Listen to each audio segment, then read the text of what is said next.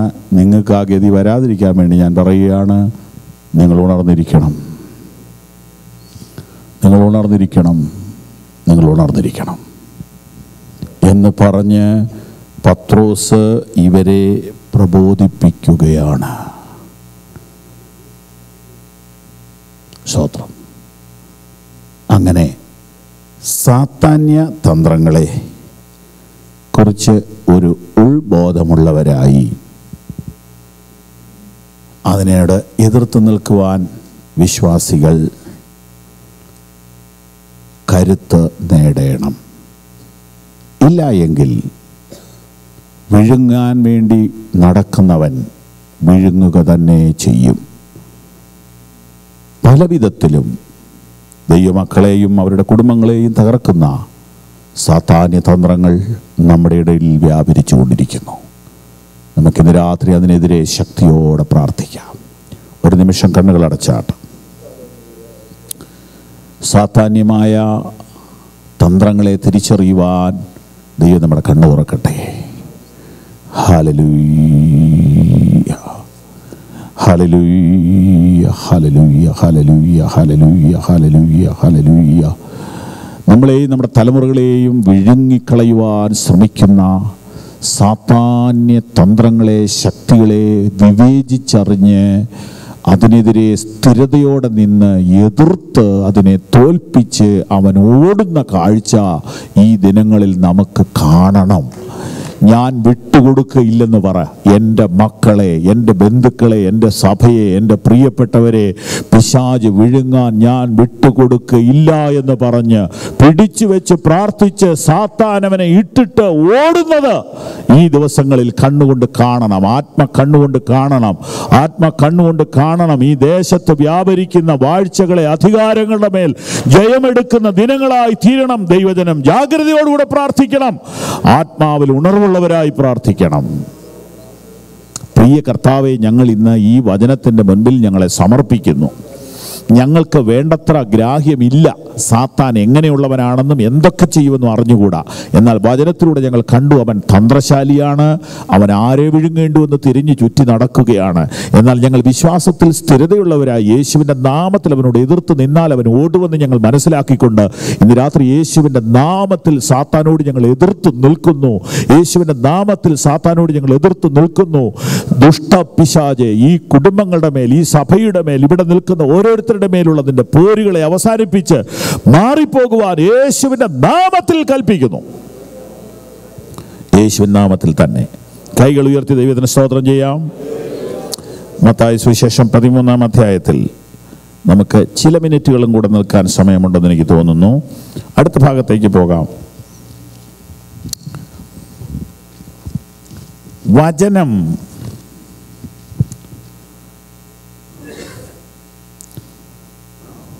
വഴിയരികിൽ വീണു. വാക്യം 4. വിതയ്ക്കുമ്പോൾ ചിലത് വഴിയരികെ വീണു. ദൈവത്തിൻ്റെ വചനം പഠിക്കുന്നത് വളരെ മനോഹരമാണ്. വഴിയരിക് എന്ന് പറഞ്ഞാൽ എന്താണ്? വഴിയരിക് എന്ന് പറഞ്ഞാൽ നിയന്ത്രണമില്ലാത്ത, മതിൽക്കെട്ടില്ലാത്ത സ്ഥലം. ഒരാൾ നിങ്ങളുടെ കോമ്പൗണ്ടിനകത്ത് വന്നാൽ എന്തിനാ അവിടെ വന്നെന്ന് ചോദിക്കാം. ഒരാൾ വഴി നിന്നാൽ എന്തിനാ നീതെന്ന് ചോദിക്കാനൊക്കെയില്ല. അപ്പോൾ ആർക്കും ചോദിക്കാനും പറയാനും ഇല്ലാത്ത വിധം നിയന്ത്രണത്തിലില്ലാത്ത ഹൃദയങ്ങളെയാണത് കാണിക്കുന്നത്. വഴിയരികിൽ വീണ വിത്ത് എന്ന് പറഞ്ഞാൽ അച്ചടക്കമില്ലാത്ത ജീവിതം.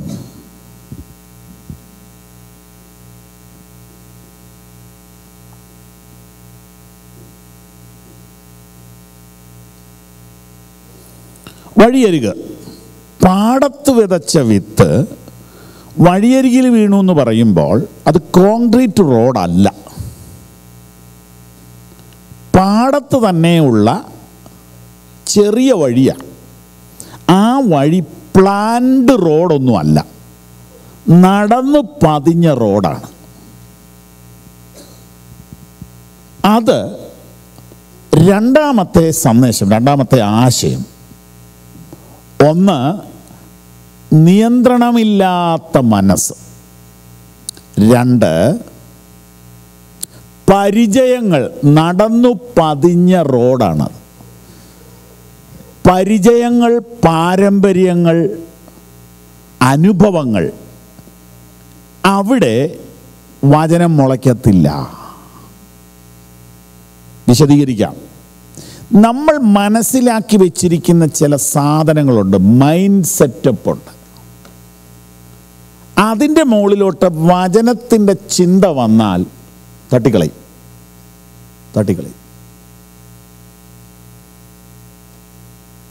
അത് ദുഷ്ടം പെറുക്കിക്കൊണ്ട് പോകും. അപ്പം നമ്മുടെ ബോധ്യങ്ങളെ മാറ്റണം. ഇതാണ് യഹൂദന്മാർക്ക് വന്ന ബുദ്ധിമുട്ട്. പരിച്ഛേദന എന്ന ചിന്ത അവരുടെ മനസ്സിൽ നിന്ന് പോണില്ല. അതുകൊണ്ട് വിശ്വാസി വന്നിട്ടും പരിച്ഛേദന കൂടെ ഏൽക്കണമെന്ന് അവർ പറയുക. അതെവിടെ നിന്ന് കിട്ടി? അവരുടെ മനസ്സിനകത്ത് കിടക്കുന്നത്. ഇതുപോലെ ജനിച്ചു വളർന്ന സാഹചര്യത്തിൽ നമ്മുടെ മനസ്സിൽ കയറിക്കൂടിയ കുറേ സാധനങ്ങളുണ്ട്, മൈൻഡ് സെറ്റപ്പ് ഉണ്ട്. അത് വീട്ടിൽ നിന്ന് കിട്ടിയതും നാട്ടിൽ നിന്ന് കിട്ടിയതൊക്കെയാണ്. അത് കയറി അങ്ങ് ഉറച്ചു കിടക്കുക. അവിടെ വീഴുന്ന വചനം കിളിർക്കത്തില്ല. അതുകൊണ്ടാണ് കർത്താവ് പറഞ്ഞത്, നിങ്ങൾ തിരിഞ്ഞ് ശിശുക്കളെ പോലെ ആകാൻ. ശിശുക്കളുടെ മനസ്സിനകത്തൊന്നുമില്ല. അവരുടെ മെമ്മറി കാർഡ് മുഴുവൻ കാലിയാണ്. ഇപ്പോൾ പറയുന്ന മുഴുവൻ അവർക്ക് കേൾക്കാൻ പറ്റും. നമ്മുടേന്ന് പറഞ്ഞാൽ മിക്കവാറും തീരാറായി. ഇടയ്ക്കിടയ്ക്ക് എഴുതി കാണിക്കുകയല്ലേ, മെമ്മറി ഫുൾ. അപ്പോൾ അതിനെന്നാ പണിയെന്ന് ഓർത്ത് ഞാനിങ്ങനെ പിള്ളേരെ കാണിച്ചു, മക്കളെ ഇനി ഇതിനെന്നാ ചെയ്യേണ്ട, എനിക്ക് വലിയ പിടിയില്ല ഇതിനെക്കുറിച്ച്. പിള്ളേർ ഇതിൻ്റെ എല്ലാം എക്സ്പെർട്ടായി. കൊച്ചു പിള്ളേരെ ചോദിച്ചാൽ മതി, എല്ലാം പറഞ്ഞുതരും.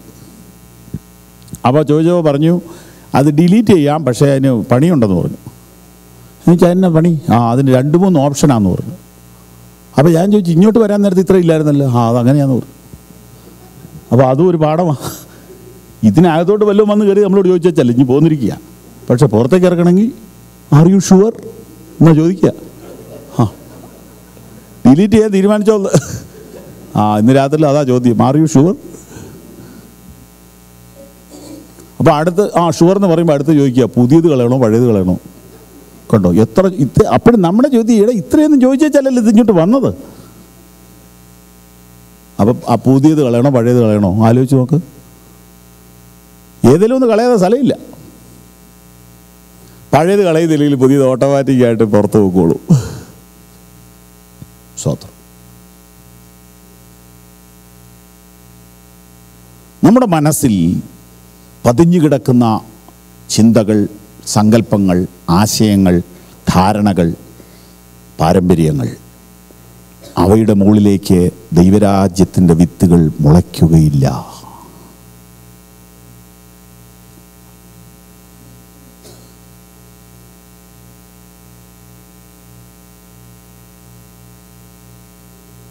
അതാണ് വഴിയരിക് എന്ന് പറയുന്നതിൻ്റെ ഒരാശയം.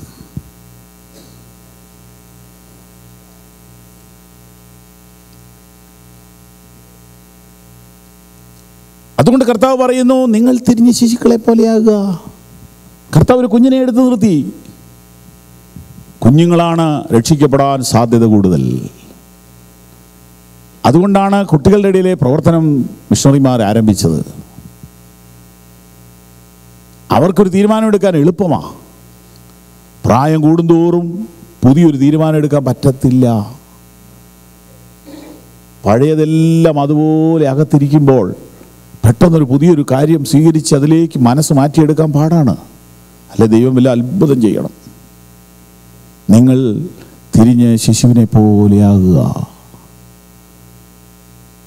വഴിയരിക് എന്ന് പറയുന്നതിൻ്റെ രണ്ടാമത്തെ ആശയമാണ് ഞാൻ പറഞ്ഞത്. മൂന്നാമത്തെ ആശയം, അത് തറഞ്ഞ സ്ഥലമാണ്. തറഞ്ഞ സ്ഥലമാണ്.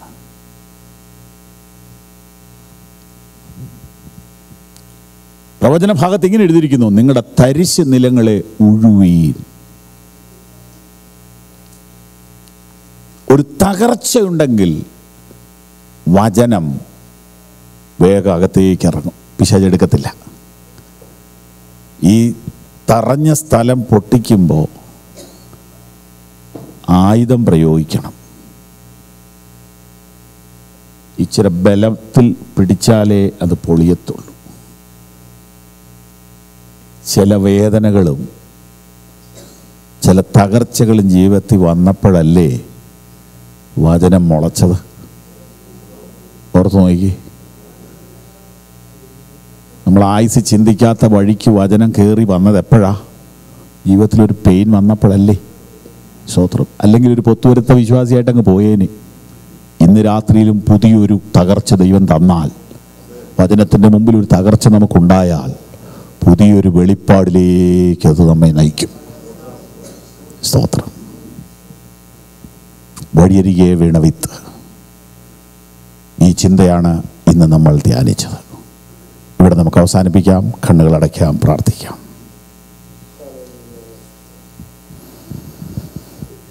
ദൈവവചനം ജീവനും ശക്തിയുമാകയാ, ദൈവവചനം ജീവനും ശക്തിയുമാകയാ, ആത്മരക്ഷയുണ്ടേവനും ഉള്ളത്തിൽ കൈക്കൊണ്ടാൽ, ആത്മരക്ഷയുണ്ടേവനും ഉള്ളത്തിൽ കൈക്കൊണ്ടാൽ, ആത്മമരണം മാറും നീതി, ആത്മമരണം മാറും നീതിയിൽ അവൻ വാഴും. കേൾക്കുക നാം, കാക്കുക നാം ജീവന്റെ വാക്യങ്ങൾ. ഓ കേൾക്കുക നാം ജീവന്റെ വാക്യങ്ങൾ. യേശുവിൻ തിരുപാദത്തിൽ ഇരുന്നു കേൾക്കണം, അവന്റെ വിശുദ്ധ വാക്യത്തിൽ നമ്മുടെ ജീവനാ. യേശുവിൻ സുവിശേഷം ദിവ്യമാമുപദേശം കേൾക്കുക നാം, കാക്കുക നാം ജീവന്റെ വാക്യങ്ങൾ. കേൾക്കുക നാം, കാക്കുക നാം ജീവന്റെ വാക്യങ്ങൾ. ഞാൻ ദൈവദാസന്മാരെ യോഗമേൽപ്പിക്കുന്നു. ദൈവം നിങ്ങളെ അനുഗ്രഹിക്കും. ഒരു നിമിഷം കൂടെ പാടാം. എല്ലാവരും കൂടെ എഴുന്നേറ്റ് നിന്നുകൊണ്ട്